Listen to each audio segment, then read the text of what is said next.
Hello students, good evening. Ved Mata Gayatri public शिक्षण संस्थान की ऑनलाइन क्लासेज में आप सभी का हार्दिक अभिनंदन है। आज हम पढ़ेंगे पशुपालन।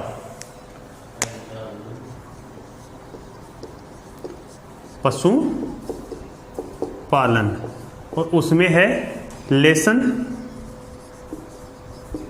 15 जिसका नाम है दुग्ध विज्ञान। अब देखो, पशुपालन में जो दुग्ध विज्ञान है इस लेसन को आज हम पढ़ते हैं। अब इसमें पढ़ेंगे यानी कि दुग्ध विज्ञान के तौर पे भारत के अंदर दुग्ध विज्ञान की श्रेणी में किस प्रकार से है, कौन कौन से ऐसे प्रयोग किए गए, कौन कौन से ऐसे कार्य किए जा रहे हैं जिसके आधार पर कि हाँ, भारत दुग्ध निर्माण में या दुग्ध उत्पादन में आत्मनिर्भर रूप से बना हुआ है। तो देखो, पॉइंट लिखो। पहले लिख लिया, ये लिख लिया लेसन 15। तो अब लिखो भारत में दुग्ध उद्योग का विकास।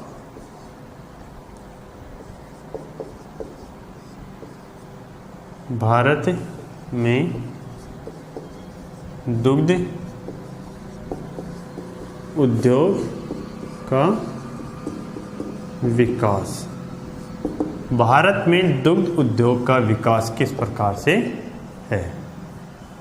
अब भारत में जो है दुग्ध उद्योग वह किस प्रकार से बढ़ रहा है, आज से पहले, आज़ादी के बाद या आज़ादी से पहले। आज़ादी से पहले का तो कोई मतलब है नहीं, तो आज़ादी के बाद की बातें देखते हैं। यानी कि आज़ादी के बाद भारत में ऐसी क्या क्या क्रियाएं की गई जिसके आधार पर हम पता कर सकें यानी कि हाँ, भारत ने वाकई में दुग्ध उत्पादन के क्षेत्र में आत्मनिर्भरता प्राप्त कर ली है। तो देखो, इसमें थोड़ा सा लिखो एक बार।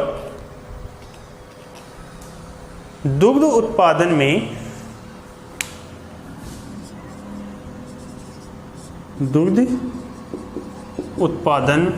में भारत विश्व में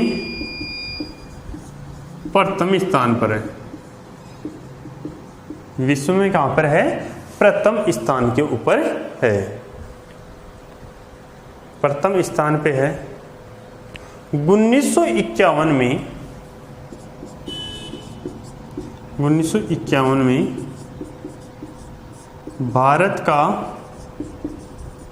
दुग्ध उत्पादन 17 मिलियन टन था। 1951 में 17 मिलियन टन था और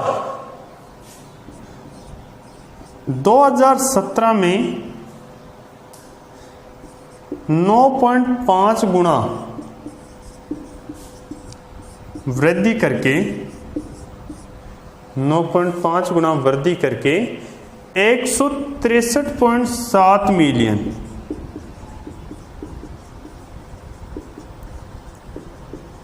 163.7 मिलियन टन हो गया है। अब देखो, 1951 मतलब कि 1947 में भारत अंग्रेजों की गुलामी से आज़ाद हुआ।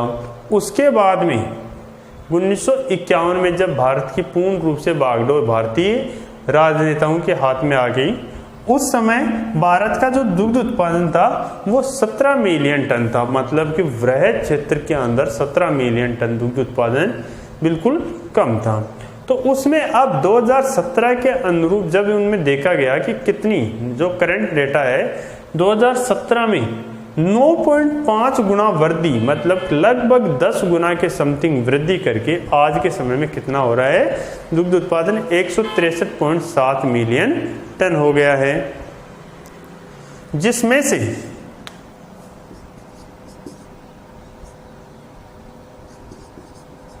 जिसमें 49%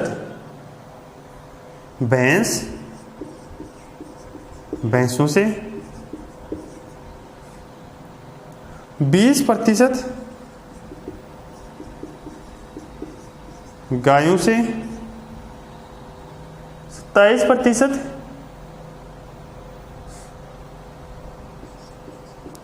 27% विदेशी गायों से,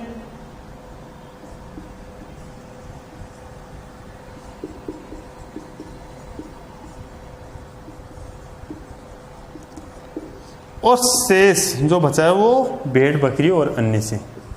शेष भेड़ बकरी व अन्य पशुओं से आता है। वह अन्य पशुओं से आता है। आगे लिखूं, विश्व दुग्ध उत्पादन में भारत का हिस्सा, विश्व दुग्ध उत्पादन में भारत का हिस्सा 18.5% है। कितना है? 18.5% हिस्सा है।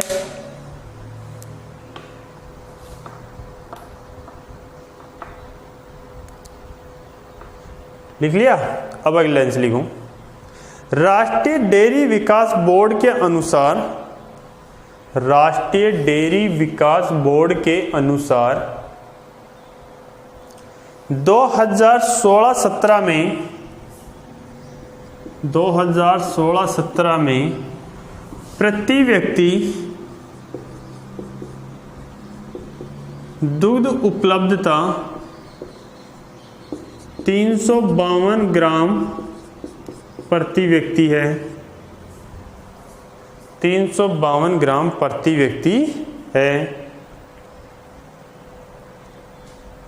अगले लाइन लिखो, भारत की दुग्ध उत्पादन वार्षिक वृद्धि दर, वार्षिक वृद्धि दर 5.3% है,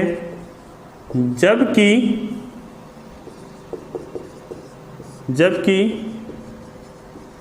वैश्विक उत्पादन दर 2.2% है।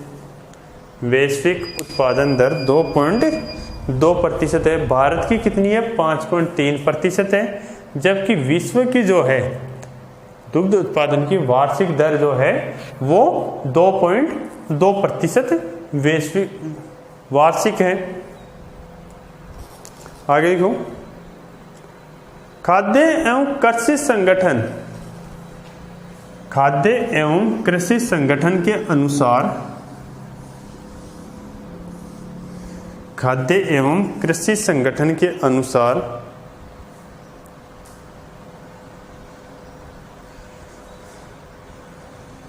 दुग्ध उत्पादन, खाद्य एवं कृषि संगठन 2013 के अनुसार दुग्ध उत्पादन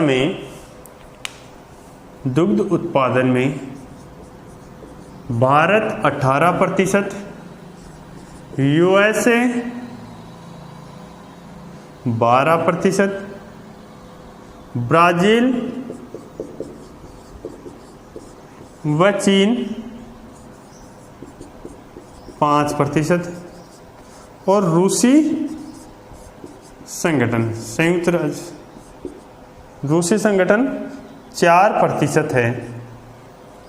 अब देखो, भारत में कितना है? 18% वार्षिक है, मतलब कि सर्वाधिक जो दुग्ध उत्पादन है वो किसका है? भारत का है। USA, United state of America का जो दुग्ध उत्पादन है वार्षिक वह 12% है। ब्राजील और चीन दोनों देश मिलकर के 5%, विश्व का जो टोटल दुग्ध उत्पादन होता है उसका 5% दुग्ध उत्पादन ब्राजील और चीन करते हैं। और जबकि संयुक्त रूसी संघ जो है वो 4%। रूसी संघ के अंदर क्या है कि छोटे छोटे अलग अलग देश हैं, रूस से विभाजित होकर के जो देश बने हैं वो किसके अंतर्गत आते हैं? रूसी संघ के अंतर्गत आते हैं। तो ये सभी किसके अंतर्गत, ये सभी क्या है कि नॉर्मली ये है। अब देखो आगे, भारतीय चिकित्सा अनुसंधान परिषद, भारतीय चिकित्सा अनुसंधान परिषद 1975 के अनुसार, 1975 के अनुसार प्रति व्यक्ति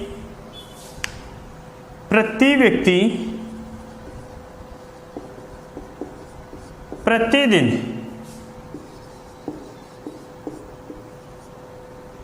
प्रति व्यक्ति प्रतिदिन 280 ग्राम दुग्ध की उपलब्धता 280 ग्राम दुग्ध की उपलब्धता होनी चाहिए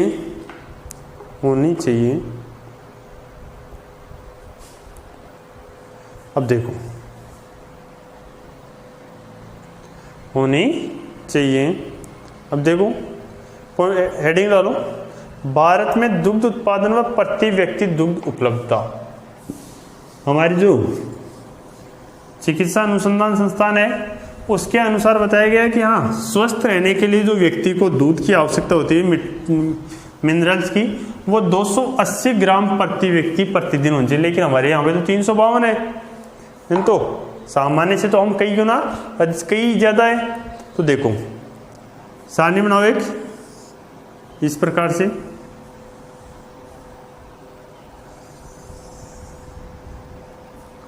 लिख लो वर्ष उत्पादन और उपलब्धता 10 लाख टन में ग्राम प्रतिदिन।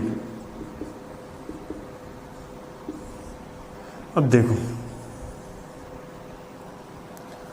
वर्ष 1950 से 51, 1950-51 इसमें 17 लाख टन जो दूध का उत्पादन था। उस समय प्रति व्यक्ति दूध की उपलब्धता थी 130 ग्राम।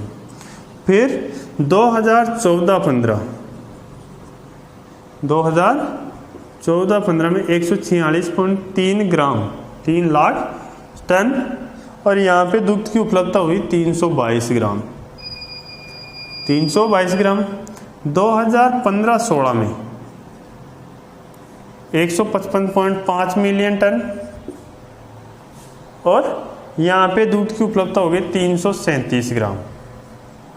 और 2016-17 में 163.7 मिलियन टन और 352 ग्राम प्रति व्यक्ति दूध की उपलब्धता हुई।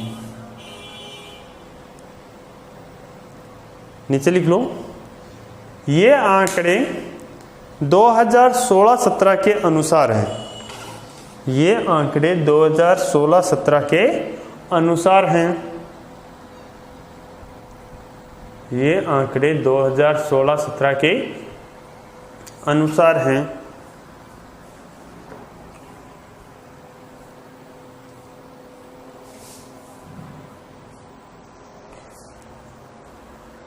ये आंकड़े 2016-17 के अनुसार हैं।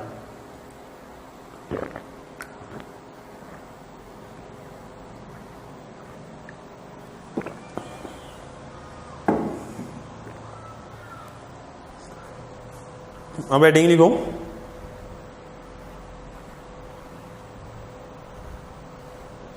भारतीय गायों की दुग्ध उत्पादन क्षमता।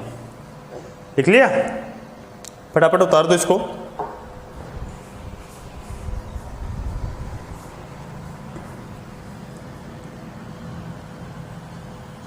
भारतीय गायों की हेडिंग लिखो,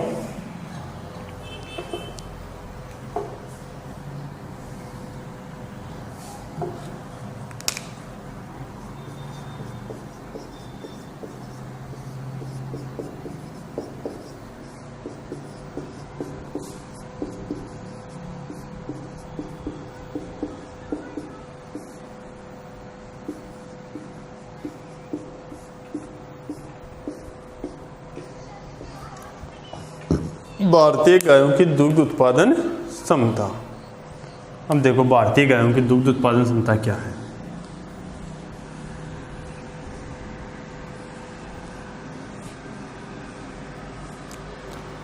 भारतीय गायों की दुग्ध उत्पादन क्षमता कितनी क्या है, तो देखो लिखो, भारत में 190.9 मिलियन गायें पाली जाती है। गायें पाली जाती है, जो संसार की 16.5% गायों का हिस्सा है।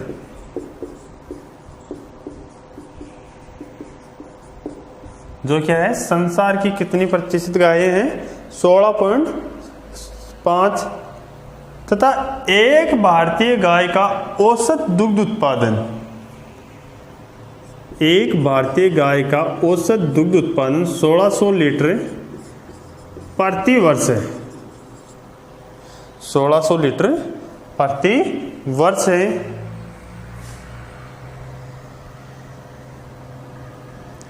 प्रति पशु, आगे लिखो, प्रति पशु दुग्ध उत्पादन का इतना बड़ा अंतर होने के कारण, दुग्ध उत्पादन का इतना बड़ा अंतर होने के कारण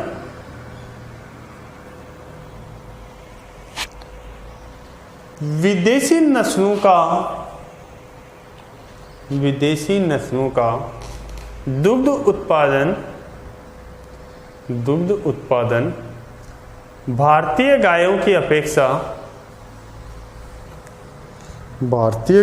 अपेक्षा कई गुना अधिक है, कई गुना अधिक है। अतः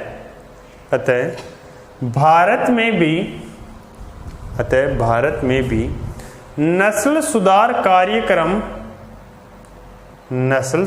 कार्यक्रम चलाया जा रहा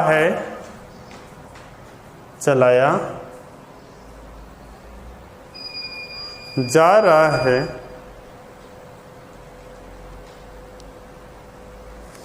अब देखो नेक्स्ट पॉइंट लिखो बेटा।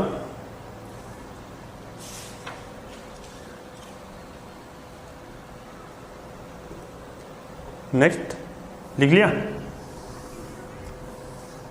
नेक्स्ट पॉइंट लिखो, टॉपिक का नाम डालो। भारत में दुग्ध उत्पादन की आवश्यकता लिखो। भारत में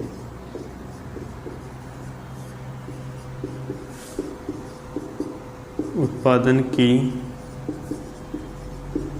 आवश्यकता व विकास कार्य। भारत में दुग्ध उत्पादन की आवश्यकता और विकास कार्य, तो लिखो बेटा।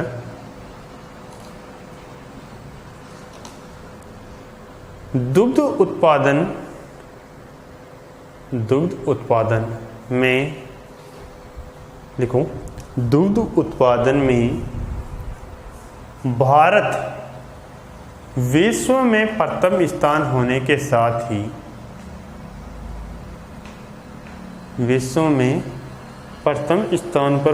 साथ ही आय का भी मुख्य स्रोत है। आय का भी मुख्य स्रोत है।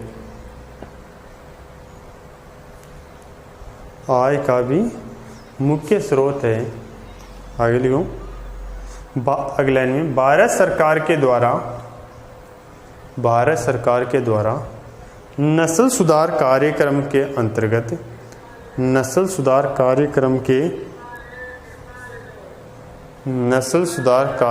के अंतर्गत निम्न प्रोजेक्ट चलाए जा रहे हैं। निम्न प्रोजेक्ट चलाए जा रहे हैं।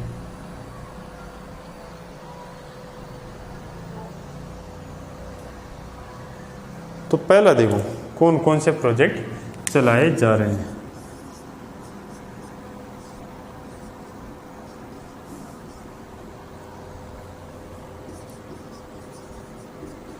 सघन पशु विकास योजना।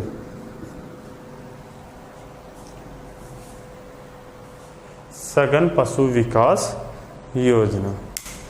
अब देखो इसके अंतर्गत क्या किया गया, 1,00,000 मादा पशुओं को चुना गया।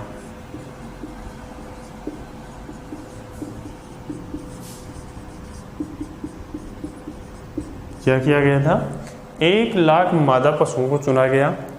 फिर उन्हें संतुलित आहार व पोषण देकर गर्भधारण योग्य बनाया गया।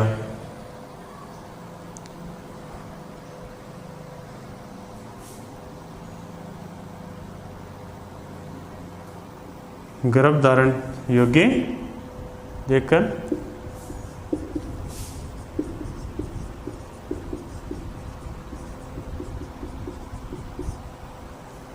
योग्य बनाया गया और रोग नियंत्रण किया गया। रोगों का उसके ऊपर क्या किया गया, रोग नियंत्रण। अब देखो ICDP, इसका नाम से कुछ कन्फर्मेशन आ जाता है बेटा। सघन मतलब कि बहुत ज़्यादा, पशु तो ले रहे हैं। विकास योजना मतलब उनका बहुत सारे पशुओं को एक स्थान के ऊपर लेकर की, या बहुत सारे पशुओं को चिन्हित किया और उनको लेकर के इस प्रकार से अपनाया गया, यानी कि वह किस प्रकार से उसकी संख्या में वृद्धि या उसको पोषण वगैरह प्रदान करके अच्छा उत्पादन हम प्राप्त कर सकते हैं। तो देखो, लिख लिया, इसमें लिखो, इस योजना के अंतर्गत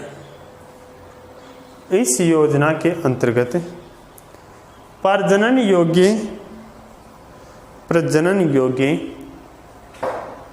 1,00,000 मादा पशुओं को चुना गया। 1,00,000 मादा पशुओं को चुना गया तथा उन्हें नियंत्रित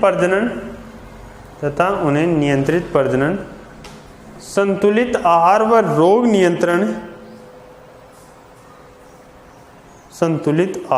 रोग नियंत्रण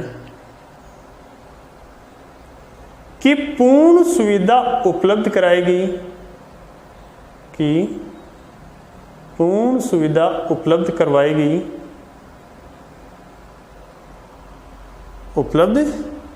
करवाई गई। इस प्रकार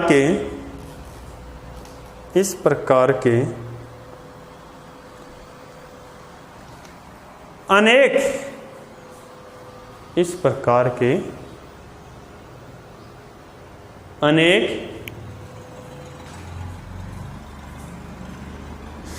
केंद्र चलाए जा रहे हैं।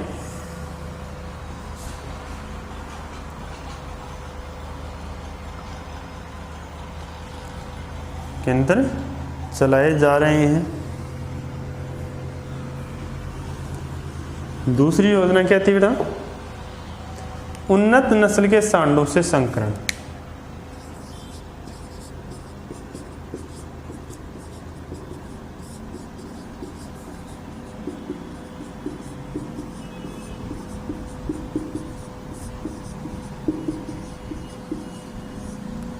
उन्नत नस्ल के सांडों के साथ में संकरण करवाएंगे, तो स्थानीय गायों का उन्नत नस्ल के साथ में सांडों का संकरण करवाया। तो इसमें क्या किया गया बेटा,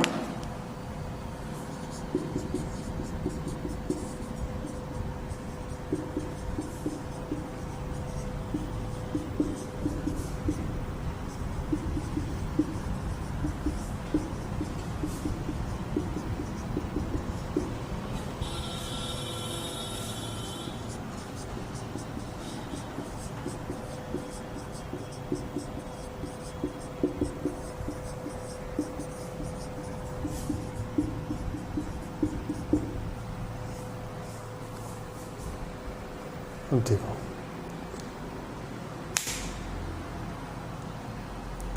स्थानीय मादा पशुओं का विदेशी उन्नत नस्ल के साथ में संकरण करवाने से उनके दुग्ध उत्पादन में कई गुना वृद्धि हो जाती है, क्योंकि दोनों का संकरण विशेष प्रकार से करवाया जाता है और ऐसे में क्या होता है, उनका दुग्ध उत्पादन बढ़ जाता है। तो लिखो बेटा,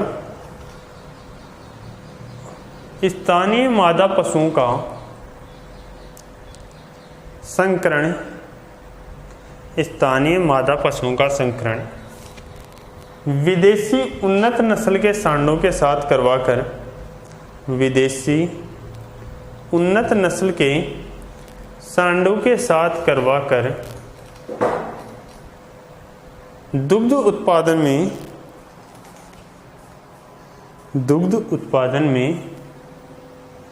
कई गुना वृद्धि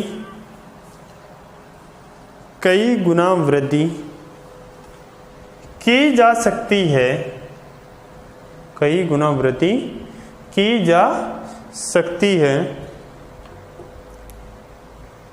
3 नंबर पे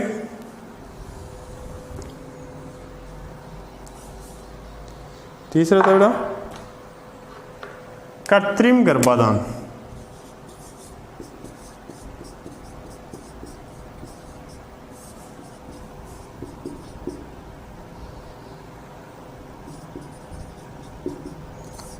कृत्रिम गर्भाधान, अब देखो कृत्रिम गर्भाधान से क्या होता है, उनकी जगह जगह पर उन्नत नस्ल के, तो लिखो बेटा भारत व राज्य सरकार, भारत सरकार व राज्य सरकार ने अनेक स्थानों पर, भारत सरकार व राज्य सरकार ने अनेक स्थानों पर कृत्रिम गर्भाधान केंद्र खोलकर, कृत्रिम गर्भाधान केंद्र खोलकर नस्ल सुधार कार्य किया गया, नस्ल सुधार किया गया, केंद्र खोलकर नस्ल सुधार किया गया।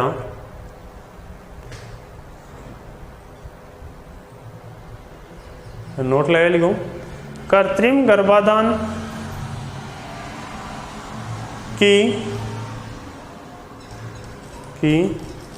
पशु विकास एवं नस्ल सुधार में, पशु विकास एवं नस्ल सुधार में अच्छी भूमिका रही है, अच्छी भूमिका रही है,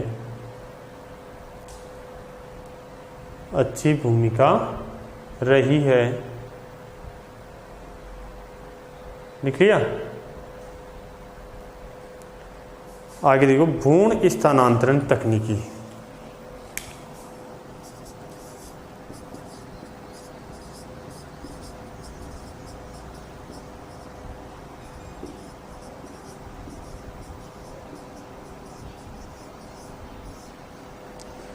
भ्रूण स्थानांतरण तकनीकी, अब देखो भ्रूण का स्थानांतरण किस प्रकार से किया जाता है। भ्रूण स्थानांतरण तकनीकी का मतलब होता है उनके भ्रूण का, कि जैसे ही मादा के अंदर अंडाणु, निषेचित अंडाणु को निकाल करके दूसरे मादा पशुओं में स्थानांतरित कर दिया जाता है। तो इसमें क्या होता है कि जैसे मान लो कि 24 महीने में या 12 महीने में एक से अधिक, वैसे तो क्या होता है लगभग एक ही पशु का विकास हो सकता है, एक ही पशु का विकास होगा।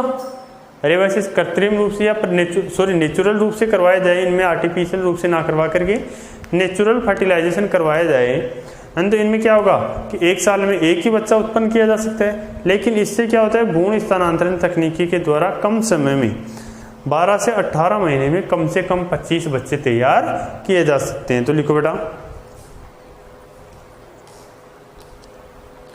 भ्रूण स्थानांतरण तकनीकी, भ्रूण स्थानांतरण तकनीकी में अधिक दुग्ध उत्पादन, में अधिक दुग्ध उत्पादन, समता वाली गायों को निषेचित करवाकर, समता वाली गायों को निषेचित करवाकर उनके अंडे एकत्रित किए जाते हैं, उनके निषेचित अंडे एकत्रित किए जाते हैं तथा उन अंडों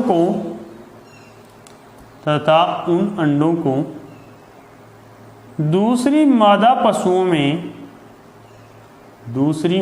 पशुओं में स्थानांतरित कर दिया जाता है, स्थानांतरित कर दिया जाता है स्थानांतरित कर दिया जाता है। अगला लिखो, इस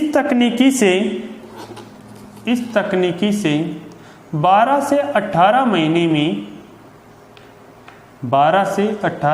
में लगभग 25 बच्चे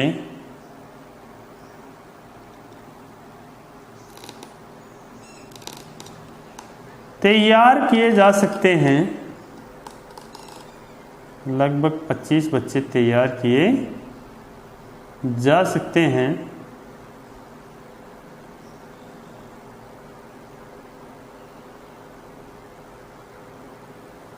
पच्चीस बच्चे तैयार किए जा सकते हैं।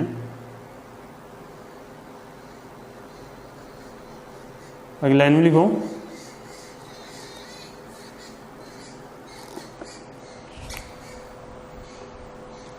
जबकि सामान्य प्रजनन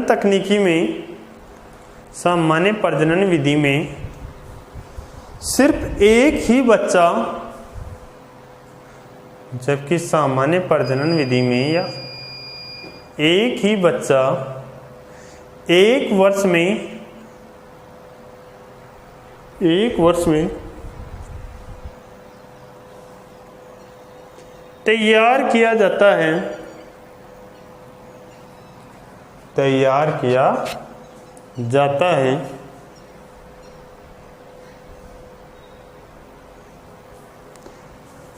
अगला लाइन में लिखो,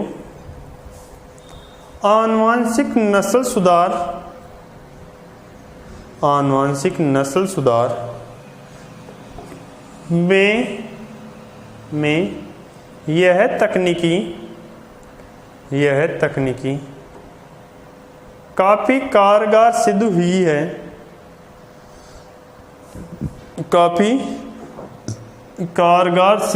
है। मतलब आनुवंशिक नस्ल सुधर रही है, साथ ही अच्छा उत्पादन देने वाली या अच्छा दुग्ध उत्पादन देने वाली अच्छा दुग्ध उत्पादन करने वाले पशु हमारे को प्राप्त हो रहे हैं। तो अब देखो, विभिन्न राज्यों में नस्ल सुधार योजनाएं, 5 नंबर पे लिखो,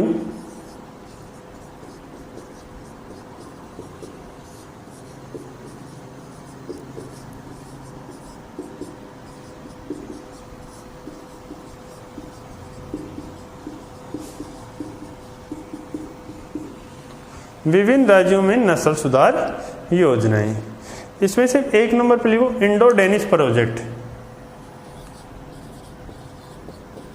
इंडो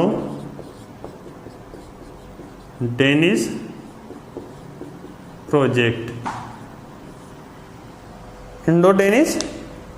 प्रोजेक्ट। अब देखो ये प्रोजेक्ट कहां पे चलाया जा रहा है। यह प्रोजेक्ट हेरीगड्डा, कर्नाटक।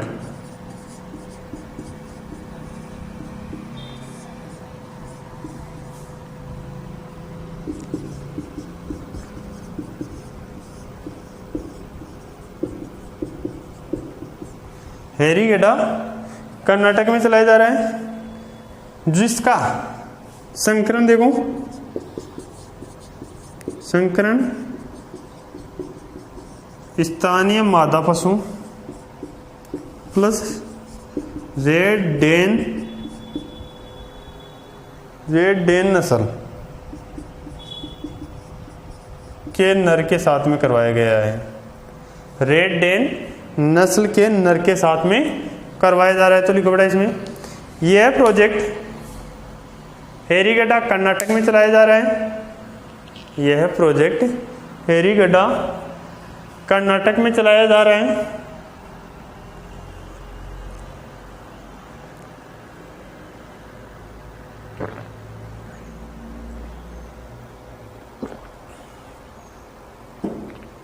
यह प्रोजेक्ट हेरीगड्डा कर्नाटक में चलाया जा रहा है, जिसमें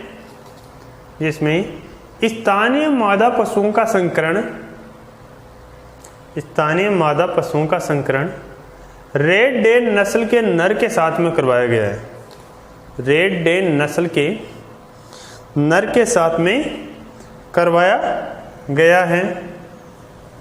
लिख लिया। दूसरा है इंडो जर्मन प्रोजेक्ट।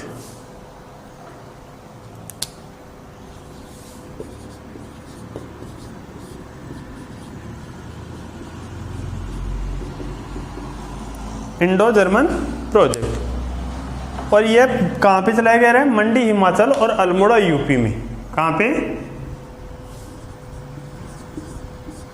मंडी हिमाचल व अल्मोड़ा यूपी में चलाया गया है। मंडी हिमाचल और अल्मोड़ा यूपी में चलाया गया है। इसमें संकरण किससे करवाया गया है? जर्मन नस्ल के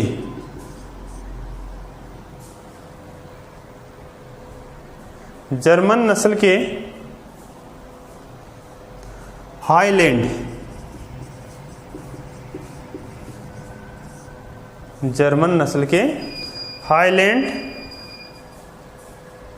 व ब्राउनस्वीप के वीर्य को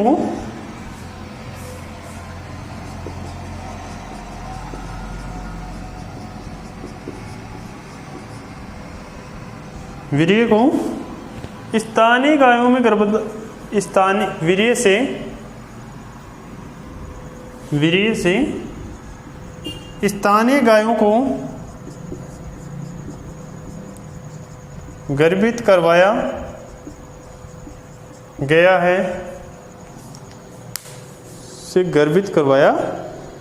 है।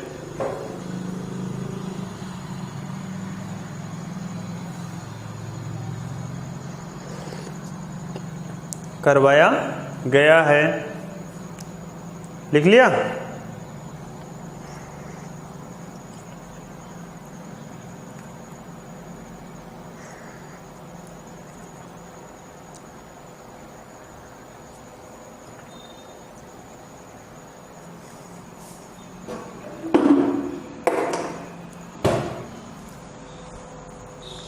तीसरा प्रोजेक्ट देखो कहां पे चलाया जा रहा है?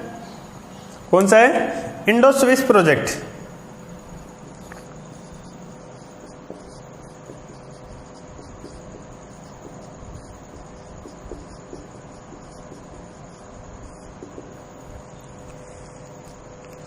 इंडो स्विस प्रोजेक्ट कहां पे चलाया जा रहा है? यह पटियाला में चलाया जा रहा है। पटियाला पंजाब। यह है पटियाला पंजाब में चलाया जा रहा है। और इसमें ब्राउन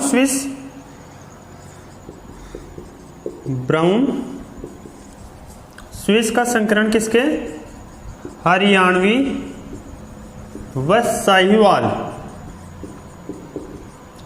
हरियाणवी और साहिवाल गायों के साथ में करवाया जा रहा है। हरियाणवी और साहिवाल गायों के साथ में इसका संकरण करवाया जा रहा है।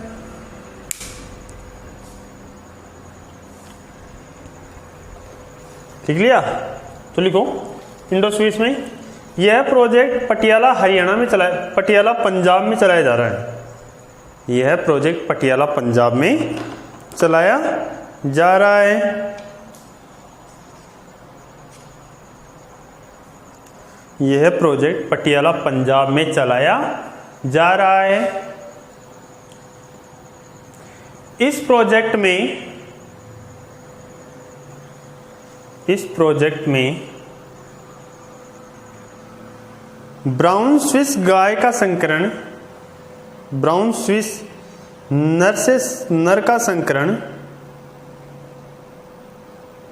ब्राउन स्विस नर का संकरण हरियाणवी व साहिवाल गायों के साथ, हरियाणवी व साहिवाल गायों के साथ करवा कर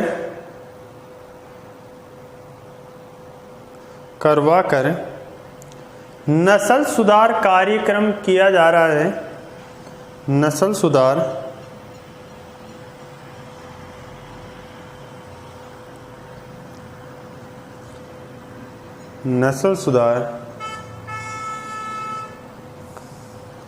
किया जा रहा है,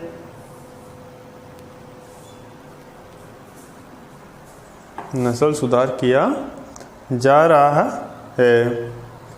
तो ये अलग अलग राज्यों में अलग अलग प्रोजेक्ट चलाए गए थे।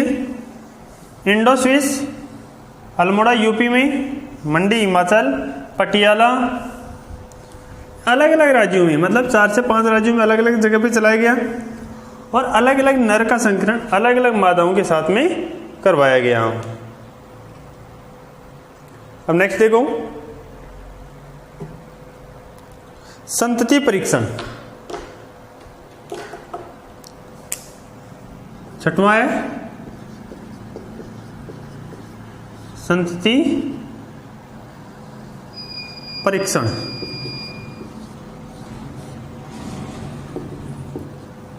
संतति परीक्षण क्या है?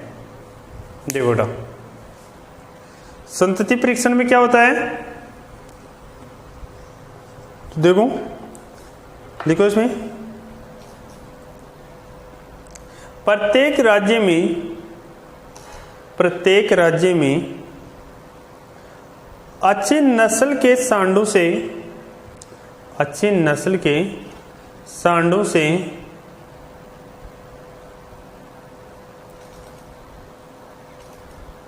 गायों को गर्भित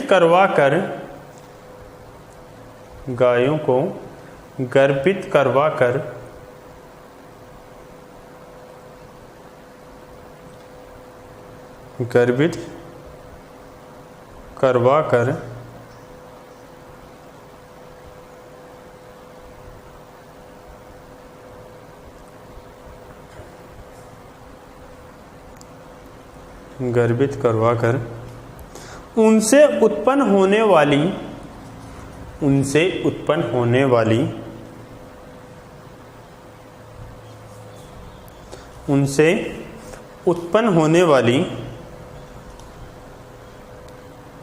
बछड़ियों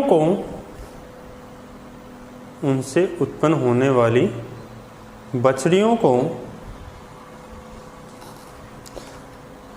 अच्छा पोषण प्रदान कर उन्हें अगली पीढ़ी के लिए तैयार किया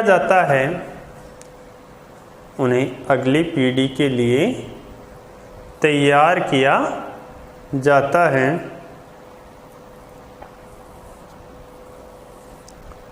नेक्स्ट,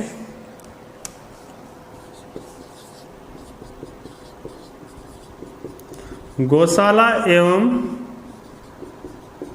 चारा विकास योजना। अब देखो, गौशाला एवं चारा विकास योजना क्या है, समझ रहे हो? गौशाला क्या है? गौशाला। तो देखो, इसमें जो बेकार और आवारा पशु होते हैं ये जगह जगह के ऊपर घूमते फिरे नहीं, और ये संततियों को खराब ना करे, संकरण वगैरह करवा करके ये संतति खराब ना करे। तो इनके लिए क्या करें, यानी कि इन सभी पशुओं को एक जगह एकत्रित कर लिया गया। बेकार और आवारा पशुओं को चारा दाने की एक जगह पे गोचर भूमि में एकत्रित कर लिया, और वहीं पर इनके लिए चारे और दाने पानी की व्यवस्था की गई, ताकि आने वाली जो संततियां हैं वो बेकार ना हो। तो देखो, प्रत्येक राज्य में बेकार व आवारा पशुओं के लिए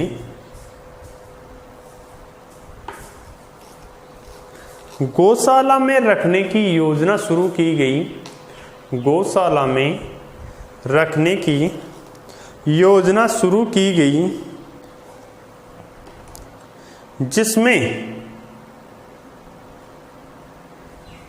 जिसमें पशुओं को अच्छा पोषण प्रदान कर, जिसमें पशुओं को अच्छा पोषण प्रदान कर, जिसमें पशुओं को अच्छा पोषण प्रदान कर उत्पादन बढ़ाया जा सके, उत्पादन बढ़ाया जा सके। नेक्स्ट है की विलेज योजना।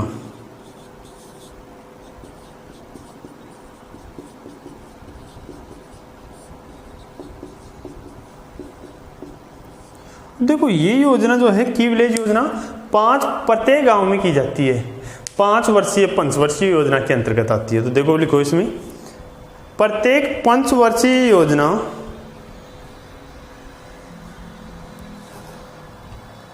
प्रत्येक पंचवर्षीय योजना में संपूर्ण देश में यह योजना शुरू की गई, संपूर्ण देश में यह योजना शुरू की गई, जिसमें पशु को अच्छी तरह से पालन पोषण देकर, पशु को अच्छी तरह पोषण देकर उत्पादन बढ़ाया जा सके, उत्पादन बढ़ाया जा सके। और 9वीं योजना है सहकारी योजना।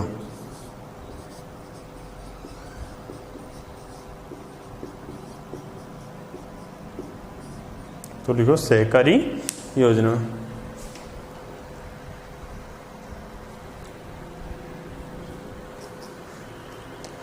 संपूर्ण देश में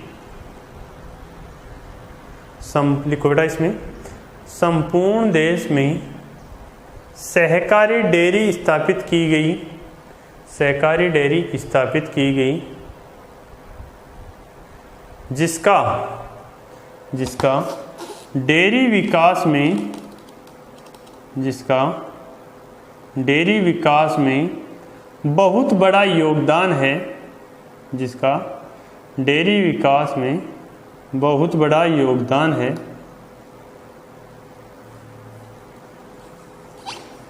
इसका डेयरी विकास में बहुत बड़ा योगदान है।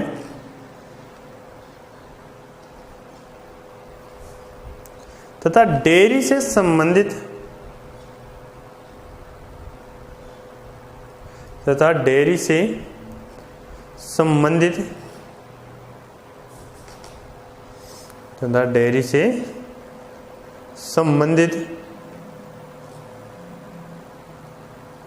समस्याओं के निपटारे के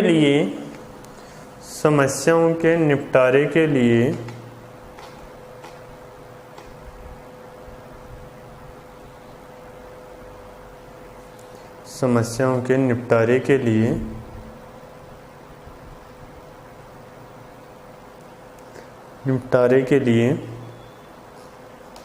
राष्ट्रीय डेयरी विकास बोर्ड गठित किया गया। राष्ट्रीय डेयरी विकास बोर्ड गठित किया गया। राष्ट्रीय डेयरी विकास बोर्ड गठित किया गया।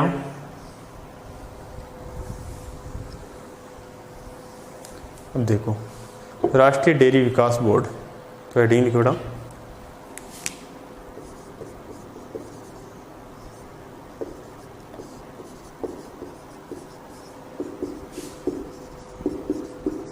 विकास बोर्ड, राष्ट्रीय डेयरी विकास बोर्ड। तो लिखो बेटा इसकी स्थापना कब की गई थी? 1965 में। कहाँ पे? आनंद, गुजरात में। तो लिखो बेटा कहाँ पे की गई?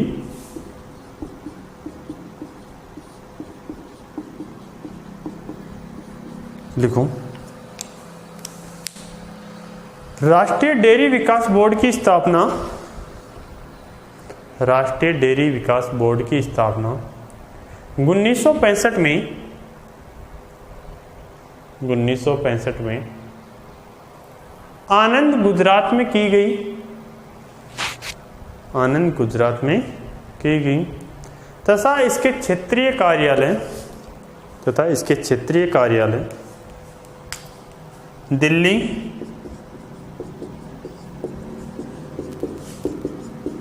कोलकाता, बेंगलोर, चेन्नई। दिल्ली, कोलकाता, बेंगलोर, चेन्नई व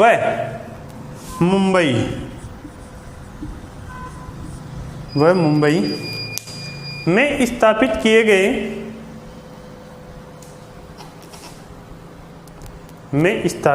गए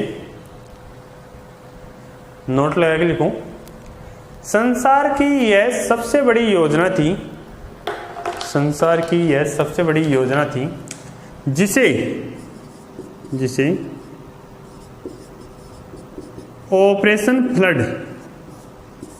जिसे ऑपरेशन फ्लड के नाम से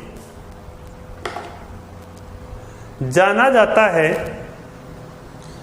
जिसे किस नाम से जाना जाता है? ऑपरेशन फ्लड के नाम से जाना जाता है। देखो, राष्ट्रीय डेयरी विकास बोर्ड की स्थापना कब की गई थी? 1965 में आनंद नगर, गुजरात, इंडिया के अंदर इसकी स्थापना की गई।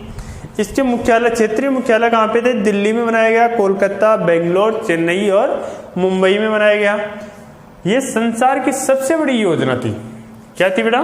संसार की सबसे बड़ी योजना थी जो किस नाम से जानी जाती है? ऑपरेशन फ्लड के नाम से जानी जाती है।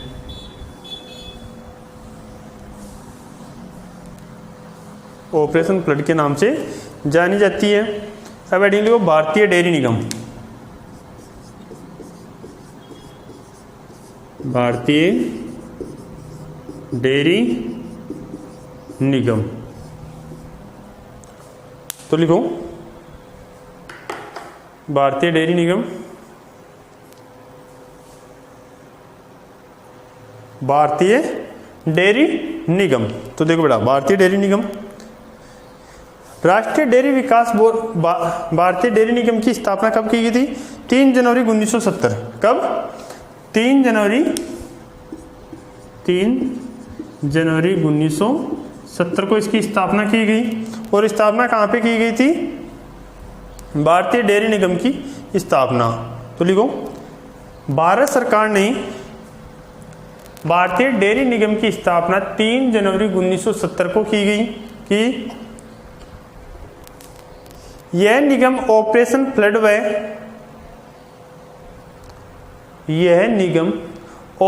फ्लड व सहकारी डेयरियों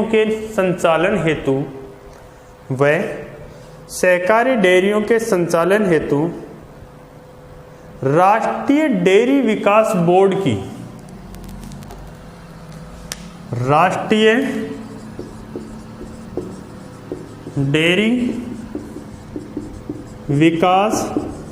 बोर्ड की एक योजक कड़ी के रूप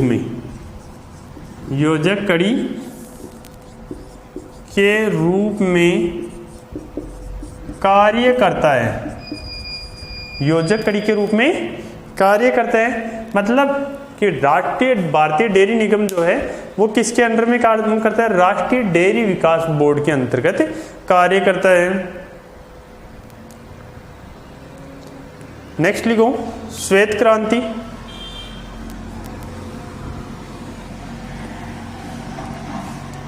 नेक्स्ट पॉइंट, श्वेत क्रांति।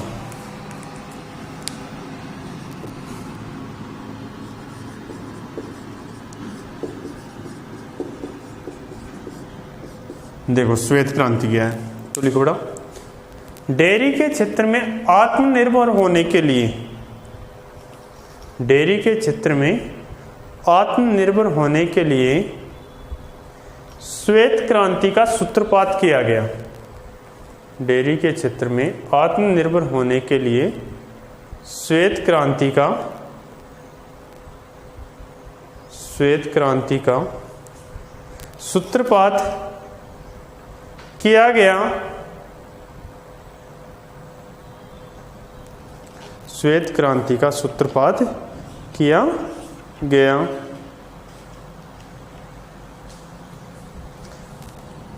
लिख लिया। आत्मनिर्भर होने के लिए दुग्ध के क्षेत्र में, डेयरी क्षेत्र में आत्मनिर्भर होने के लिए श्वेत क्रांति का सूत्रपात किया गया। अब देखो, लिखो ऑपरेशन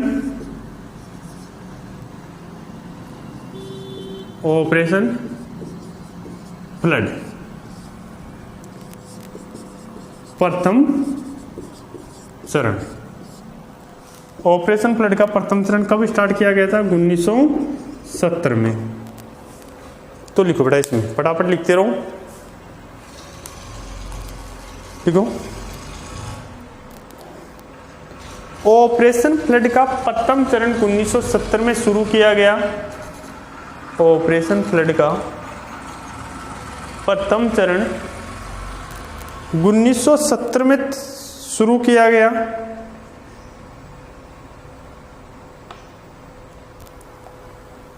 (1970 में शुरू किया गया। इसके अंतर्गत जो सेपरेटा दूध व बटर ऑयल, जो सेपरेटा दूध व बटर ऑयल विदेशों से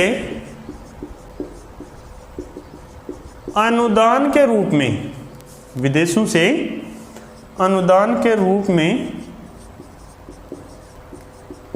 प्राप्त होता है,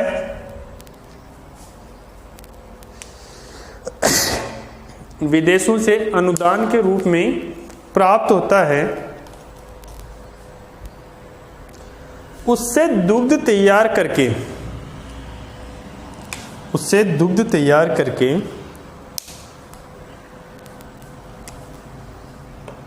उस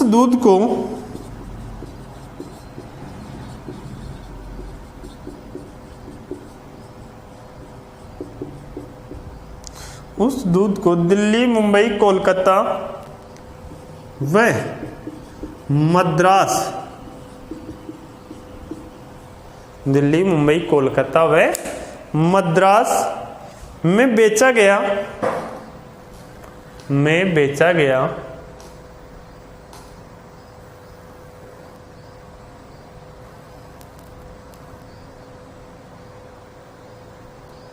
अगला लिखो, ऑपरेशन फ्लड काफी हद तक सफल रहा। ऑपरेशन फ्लड काफी हद तक सफल रहा और इसकी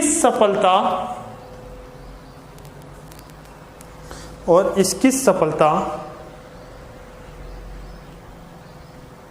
निम्न रूप से देखी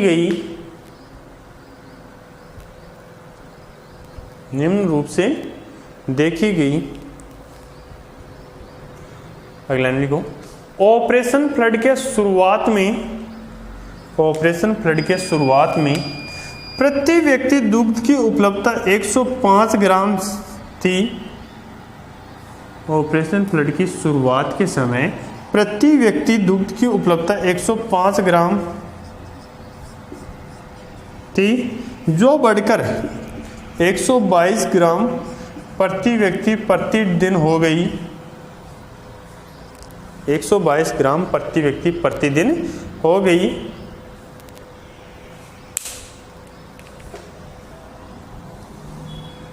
मतलब कि ऑपरेशन फ्लड क्या था कि सेपरेटा दुग्ध और बटर ऑयल जो हमारे को विदेश से अनुदान के रूप में, मतलब कि हमारे को सहायता के रूप में हमारे को मिलता था, उससे हमने क्या किया, यहाँ पे दुग्ध उत्पादन किया और दुग्ध उत्पादन करके उसको कहाँ पे बेचा गया? दिल्ली, मुंबई, कोलकाता और मद्रास में बेचा गया। उससे क्या था कि जब ये शुरू किया गया था उस समय प्रति व्यक्ति दुग्ध की उपलब्धता थी 105 ग्राम, जो बढ़कर के क्या हो गई? 122 ग्राम प्रति व्यक्ति प्रतिदिन हो गई। अब देखो, ऑपरेशन फ्लड का द्वितीय चरण है।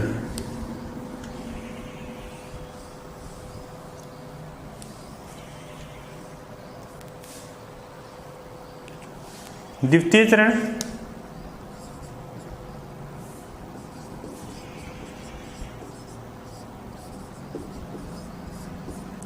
द्वितीय चरण कब किया गया था? 1 जुलाई 1978 को ये शुरू किया गया और इसका समापन रहा था 1985 तक इसका समापन रखा गया। 1 जुलाई 1978 को ये शुरू किया गया और इसका समापन का लक्ष्य रखा 1985। तो लिखो बेटा, ऑपरेशन फ्लड के कार्यान्वित के दौरान, ऑपरेशन फ्लड प्रथम के कार्यान्वित के दौरान जो कमियां रह गई थी उन्हें पूरा करने के लिए 1993-94 तक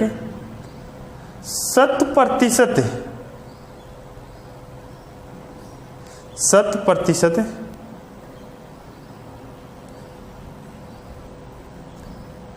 दुग्ध के क्षेत्र में आत्मनिर्भरता प्राप्त करना था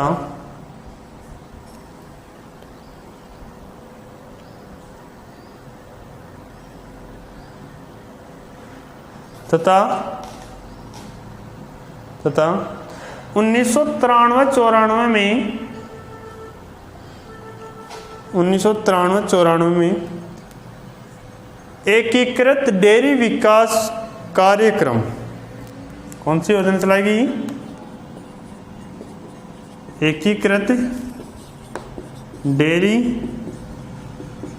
विकास कार्यक्रम चलाया गया। एकीकृत डेयरी विकास कार्यक्रम चलाया गया जो IDDP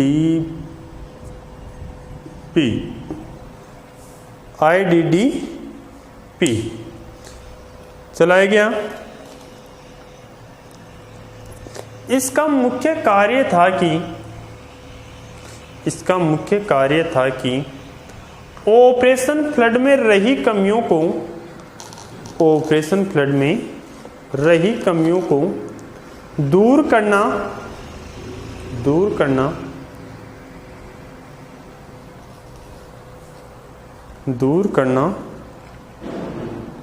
तथा पहाड़ी व पिछड़े क्षेत्रों को अमल में लाया जा सके। पहाड़ी व पिछड़े क्षेत्रों को अमल में लाया जा सके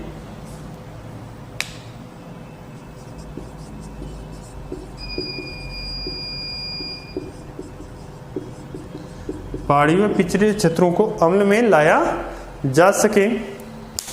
अगली लाइन में लिखो, योजना के मुख्य उद्देश्य।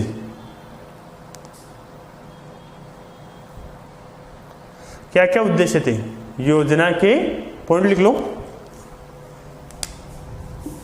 IDDP के मुख्य उद्देश्य, ऐसा लिखो। IDDP के मुख्य उद्देश्य क्या क्या थे?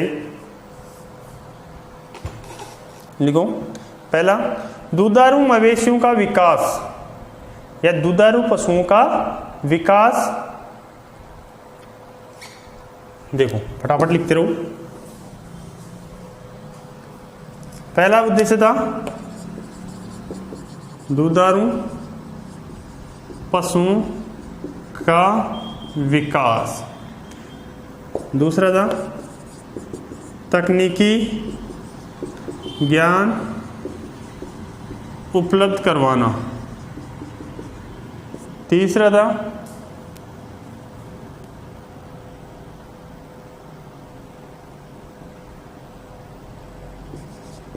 दुग्ध की सहकारी खरीद व विपणन कार्य करवाना। सहकारी खरीद और विपणन कार्य करवाना। चौथा था दुग्ध उत्पादकों को उचित मूल्य दिलवाना। दुग्ध उत्पादकों को क्या करना था? उचित मूल्य दिलवाना। और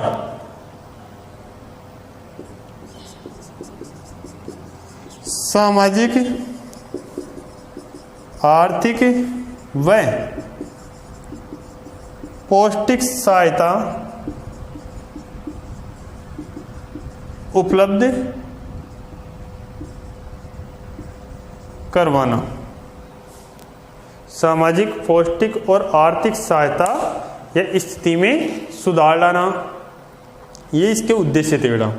आईडीडीपी के मुख्य उद्देश्य पूछा जाता है कई बार, तो वो दुधारू पशुओं का विकास करना, तकनीकी सहायता उपलब्ध करवाना, दूध की सहकारी खरीद और विपणन का कार्य करवाना, दुग्ध पालकों को उचित मूल्य दिलवाना, और फिर अंतिम था, इसका मुख्य उद्देश्य क्या था अंतिम, जो आप देख लो फटाफट, आर्थिक, सामाजिक और पौष्टिकता से हष्टपुष्ट या सहायता उपलब्ध करवाना। नेक्स्ट देखो, नोट लगा लिखो। 12वीं पंचवर्षीय योजना में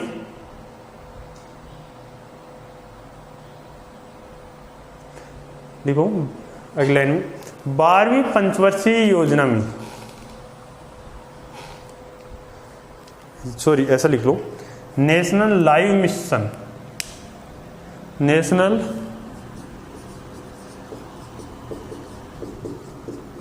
live stock mission, national livestock mission. देखो बेटा, देखो इसकी शुरुआत कब की गई? 12वीं पंचवर्षीय योजना में। कब? 12वीं पंचवर्षीय योजना में। देखो 12वीं पंचवर्षीय योजना में इस योजना की शुरुआत की गई।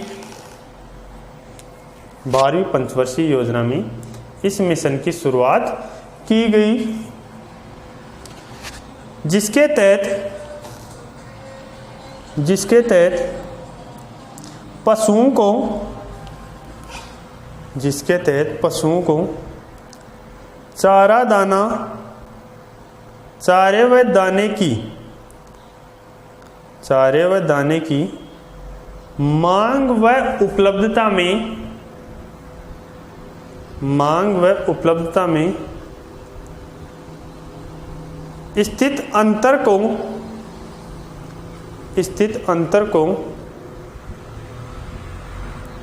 कम करना,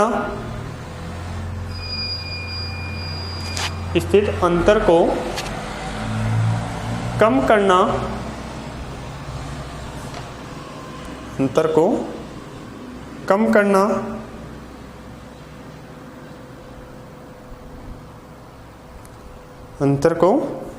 करना तथा बीमारियों के नियंत्रण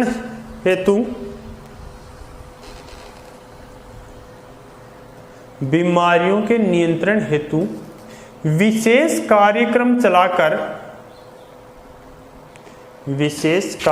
चलाकर उनके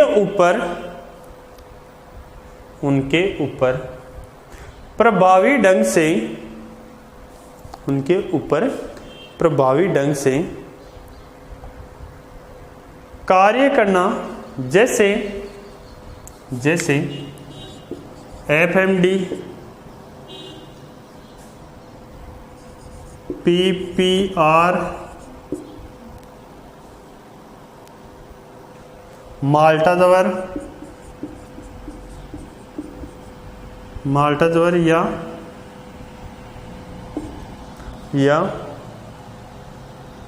ब्रुसिलोसिस,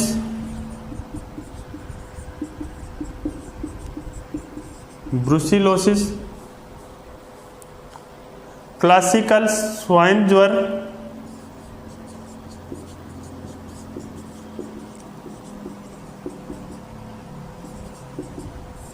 क्लासिकल स्वाइन ज्वर, CSF,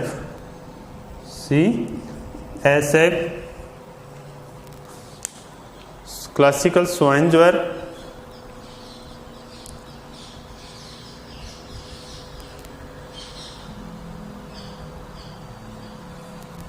आदि पर नियंत्रण हेतु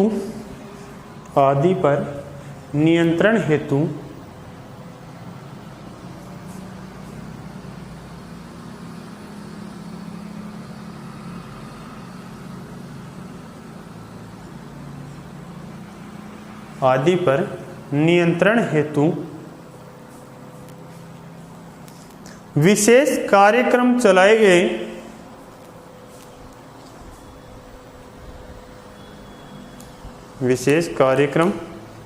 गए,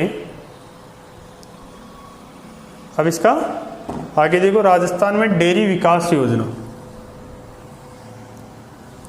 राजस्थान में डेयरी विकास योजना,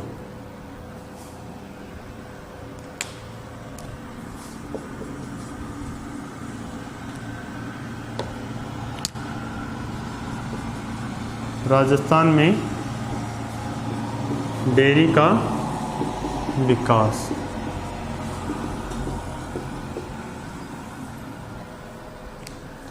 तो लिखो बेटा, राजस्थान में कुल दुग्ध उत्पादन, राजस्थान में कुल दुग्ध उत्पादन 16,934 मिलियन टन है, 16,934 मिलियन टन है, जो कुल उत्पादन का 11.8% है, जो देश के कुल उत्पादन का 11.8% है, 8% है। अगले लाइन में लिखो, राजस्थान भारत में दुग्ध उत्पादन की दृष्टि से, राजस्थान भारत में दुग्ध उत्पादन की दृष्टि से प्रथम स्थान पर है, जिसमें 53% भैंसों से 36% गायों से व 1% बकरी व भेड़ों से प्राप्त होता है, बकरी व भेड़ों से प्राप्त होता है। अगला लाइन लिखो, जैसलमेर में सबसे अधिक दुग्ध उत्पादन, जैसलमेर में प्रति व्यक्ति दुग्ध की उपलब्धता, ऐसा लिखो, जैसलमेर में प्रति व्यक्ति दुग्ध की उपलब्धता 1085 ग्राम प्रति व्यक्ति प्रतिदिन है,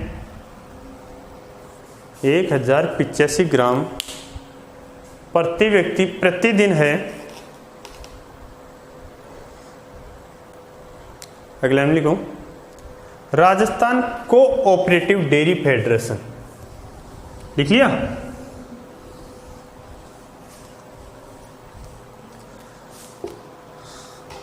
देखो, राजस्थान कोऑपरेटिव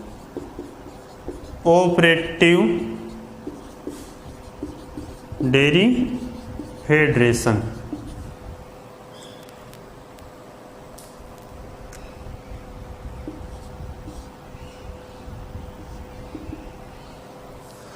उन्नीस सौ 77, राजस्थान कोऑपरेटिव डेयरी फेडरेशन 1977 में स्थापित किया गया। लिख लो बेटा, राजस्थान कोऑपरेटिव डेयरी फेडरेशन 1977 में स्थापित किया गया। इसके तहत राजस्थान के 32 जिलों में, राजस्थान के 32 जिलों में डेयरियां स्थापित की गई,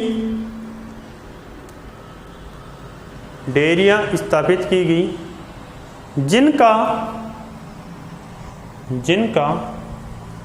मुख्य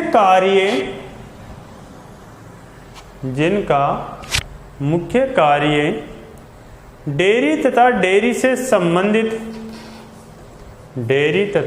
से संबंधित उत्पादों का विक्रय व विपणन करना है, उत्पादों का विक्रय व विपणन करना है। साथ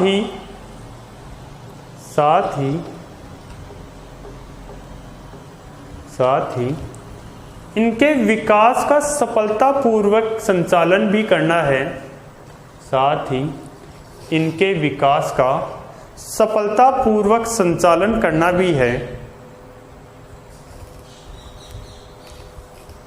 अगले लाइन में लिखूं, वर्तमान में क्वेश्चन में कर लेना 2016-17 के अनुसार वर्तमान में 21 दुग्ध सहकारी संघ कार्य कर रहे हैं। वर्तमान में 21 दुग्ध सहकारी संघ कार्य कर रहे हैं, जिसके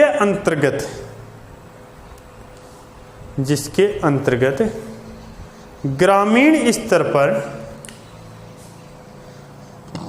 14,193 दुग्ध सहकारी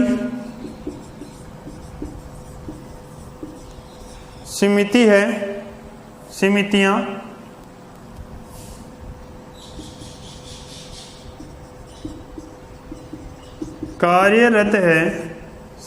कार्यरत है, जिनमें से 5699 महिला दुग्ध सहकारी समिति है,